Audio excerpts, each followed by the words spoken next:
Hello there and welcome to the Liverpool versus Tottenham preview. We are going to be facing Tottenham away from home, and it's a game, it's going to be like this for pretty much most of the games, but we're facing a team that we are 28 points ahead of. It's unreal the amount of points that we've actually picked up this season. It really is. And I think what we'll look at first is we'll look at some injury news, then we'll look at where Tottenham are on the table, obviously where we are on the table, and then we can go into some starting line predictions. Now, it is reported by a couple of outlets, however, I don't know really how reliable that they are, that there's a good chance that in some way Fabinho and Shaqiri could feature for Liverpool, which is massive for us. It really is. But you know what else is massive for us? All right, Fabinho and Shaqiri coming back into the fold, that's absolutely huge and gives us a boost in terms of fitness and, you know, obviously having decent, great players available. But look at how we've dealt with the winter fixtures so far, and we've had this many injuries to key players. Fabinho is most definitely one of our key players. Shaqiri is an excellent rotation player, and we've dealt with it very, very well. Even the FA Cup game against Everton, look at that one with the young guys that were involved in that game. They've now proven themselves, each one of them, I feel, have proven themselves to be an option if the worst happened and we had some more injuries to contend with. So I feel that, you know, even if Fabinho and Shaqiri's on the bench or something like that, that's a positive for us. That is a massive positive for us. Obviously, Oxlade-Chamberlain came back in the FA Cup game as well, so he's going to be available. Then the only people that we're waiting on is the likes of Lovren, Matip. Naby Keita is a doubt for this game against Tottenham, but not, you know, anything can happen between today and tomorrow, so we will see what happens there. But it kind of looks like we're getting our players back, you know, at crucial moments in the season, and to give us very good options as well going forward. Now, for Tottenham, they don't have the most extensive injury list, but the players that they're missing are big ones. Obviously, I think on it, what it says here is Ndombele is injured. Danny Rose, obviously Hugo Lloris is an injury, a long-term injury as well. Ben Davies is an injury as well, and obviously the big one for these lot is Harry Kane. Harry Kane being out. I think I've said this before. I might not have said it on video though, so that me saying that was completely stupid. But the thing with Harry Kane is he's obviously a world-class goal scorer. You know, he is someone that will almost literally guarantee you 20 plus goals a season. But when he gets injured, it's long term. And he is out confirmed until April. So they've got to get another 3.5 months without Harry Kane.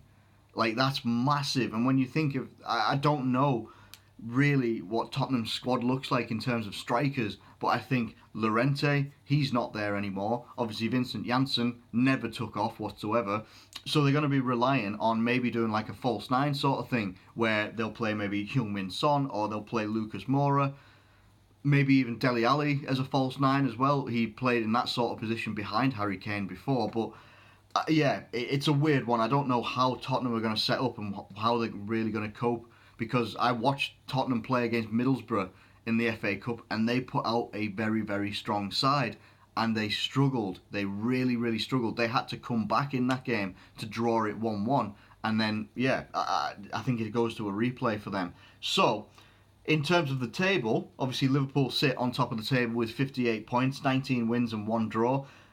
We still have a game in hand over everybody apart from West Ham, who is the game that we've got to play. That's the one that keeps getting pushed back. Tottenham sit in 6th position, and they are on 30 points, 8 wins, 6 draws and 7 losses, with a +6 goal difference. They're in and around them, there's teams that could come in and, you know, if they lose a game, say for instance, if they lose a game and Arsenal win at the weekend, Arsenal could potentially jump up to 7th or 6th or something like that. Anyway, depending if Tottenham lose, whatever, things could, yeah, they could drop as low as, well, they probably could drop as low as 8 due to goal difference, maybe even lower than that. If Crystal Palace was to win and Tottenham lose, then yeah, they would drop into 9th. I mean, it's crazy. This league is crazy at the moment. So yes, So in terms of Liverpool, in terms of Tottenham, look, it's a big game, right? And the factor for me for Tottenham that it's the only thing that I fear about Tottenham is the fact it's Jose Mourinho. Now I know a lot of people, and to an extent, I can sort of get on board with the thinking is that Mourinho is done, Mourinho is washed up, he's already having like the second year effect or the third year effect on the team, and he's only been there a couple of months. It doesn't defensively they don't look sure. Up front they haven't looked very clinical. They haven't looked very creative, in my opinion. And I think it's just I don't know what it is with Mourinho factor. He used to have it even when he was at United at one point. I think he just has this thing about him where he in some big games he can just pull something out the hat. And it's just I don't know what it is. I don't think that he'll be able to use Mourinho factor in this game. I do think that we'll have too much for Tottenham, but there's always that thing in the back of my mind that is just like, what's he gonna pull out here? What is he possibly gonna do? And literally though, what is he gonna do in terms of up front? Heung-min Son, fantastic player. Lucas is a great player as well, but Harry Kane has always been the focal point of this Tottenham team for God knows how many years now. The midfield is there was a guy on Sky Sports. I think he's called Expressions, who basically said their midfield it's like a polo. There's nothing in the middle, and I absolutely loved that quote. That was fantastic. But you look at Tottenham's midfield and who they used to have. People like Dembele, who went off to China. He was brilliant for them. Wanyama, does he even get a game these days? Is he still there? These are questions that need to be answered, in my opinion. You look at Eriksen, a very good creative player, but he doesn't give you any steel or grit in the midfield. Dele Alli can be a quality player. He was a quality player a fair few years ago, but seems to have gone right off the boil. Had a good couple of games when Mourinho first came in, but since then, seems to have gone back to being petulant little Dele Alli. Doesn't really, can lose his mind, can get really frustrated very, very quickly. I don't know. It's a midfield that feels empty. So I totally get what that guy says when he says it's like a polo. There's nothing in the middle. He also said that they basically play 4-2 because they've got no midfield. They're going to try and bypass the midfield. And I have to say, when I've watched Tottenham recently, there is a lot of from the centre back or the full backs or whatever straight to the attackers, and it is a lot of someone said it's almost like it's basically Sam Allardyce football, is to get it to the forwards as quick as possible and just let them do something with it, and that's not always going to do well against a team like Liverpool. The way that we are defensively at the moment, it's unquestionable we're in our best form defensively than we have been all season, getting clean sheets one after the other, which is great for us. Now that we get the options back of having possibly a Fabinho back in the team, Shaqiri as an option as well, and then you've got to look at obviously Alisson in goal, Robertson, Virgil van Dijk, Joe Gomez, Trent Alexander-Arnold, Henderson, Wijnaldum, maybe Oxlade-Chamberlain, someone like that. Adam Lallana hasn't done him, he's done himself very well in my opinion recently, so he could certainly come into that team and do a good job as well.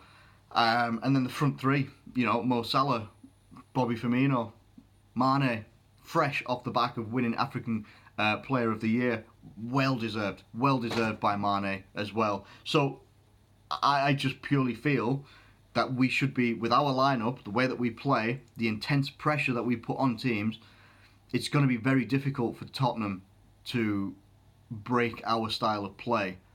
What we will look to do is to break Tottenham.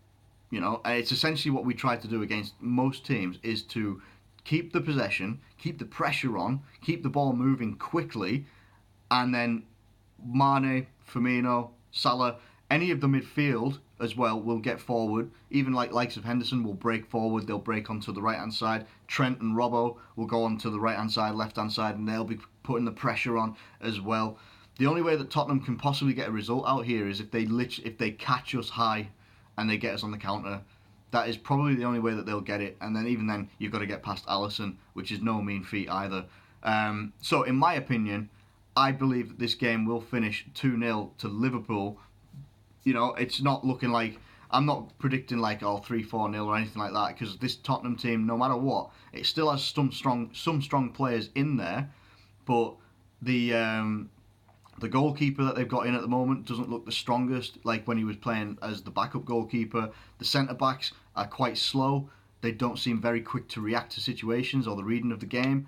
And then the midfield, as I said before, I actually struggled to name their midfield because I don't really know. Like, their standout players used to be like Dembele, used to be like Wanyama, who was always like a tank in the midfield, and yet they don't seem to play now. You got Ericsson, Dele Alli. You've probably got some other players in there that I actually just cannot think of right now.